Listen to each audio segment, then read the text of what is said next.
Katana Zero was developed by ASCIIsoft, published by Devolver Digital for the PC and Nintendo Switch, and was released back in 2019. The story of Katana Zero focuses on an assassin named Zero that gets told who his targets are by a psychiatrist of all people, who also gives Zero drugs that make him see visions, as well as gives him the ability to slow down time. Does that sound odd? Well, those things totally fit in the world that Zero lives in. It feels really dark and bleak, but even though Zero is an assassin, the player is given the choice to play him however they want, given how they handle certain choices throughout the game. These are usually handled with dialogue choices that can either be made or often ignored entirely. Some of these have different outcomes that can even help Zero out later in the game. This made me replay through several of the sections many times, and not just because the game's combat was a lot of fun, which it is. I just wanted to see what effect my choices had in the story and the characters within. I really enjoyed the story, and although the game is very short, the combination of satisfying gameplay and good story kept me coming back for more. Now, I'm not going to spoil any of the twists and turns that the story takes, but it has quite a few. As far as the gameplay is concerned, it has a similar approach to games like Hotline Miami in the fact that if Zero takes a single hit, he's dead. The good news is that, as I mentioned before, he can slow down time, and that helps a lot in some of the tougher sections of the game. A death only sets Zero back to the beginning of a room, and he has unlimited tries to get through it. So even though the game is really tough, it's also very forgiving. Zero can dash through attacks and bullets, wall jump, roll, attack with his trusty katana, pick up and throw objects that can be found lying around, slow down time so he has more time to deflect enemy bullets or dodge out of the way, and he can also utilize shadows when he needs to be a little bit more stealthy or hide from security cameras. The slowdown effect has a bar that depletes as it's being used, but it refills on its own over time.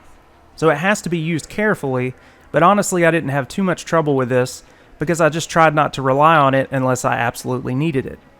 Each room that is completed is capped off with a little camera replay showing at full speed how well the player did at clearing the room. This can be skipped though, so if you don't want to watch your results, you don't have to. One complaint I had about the gameplay is the insane screen shake that happens anytime you hit somebody, because it can be rather jarring. But the good news is you can turn that effect off. I personally would recommend doing so, because it makes the experience much smoother. Hitting enemies also has an effect usually called hit stop, where it makes the action pause for a second.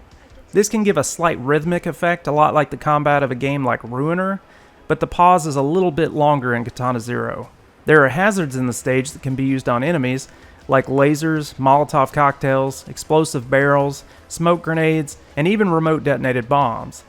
There are plenty of ways to approach each of the game's many encounters, and I really like this. It gives the option to either go hardcore with a sword only, or use the means that the level provides as well. Enemies in the game range from simple goons using their fists, knives, or guns, to even security and SWAT officers. They all have different patterns and weaknesses, and absolutely none of them are to be taken lightly. Every single one of them can kill Zero in an instant, and they will over and over until the player gets the hang of things. But the enemies never felt unfair, and that's a major plus because the challenges throughout the game ramp up at an even pace, and each stage just made me have to play either smarter or play better in order to move forward. There are also boss fights here and there, and I think they were really fun and are a great way to test the player's skills. Plus, one particular section involving fighting a helicopter while riding a motorcycle was a lot of fun. Another cool thing about the enemies is that you can actually stand in a different room and listen to them have conversations. I love little touches like this, and it reminded me of crawling through the vents in Metal Gear Solid and listening to the guards talk.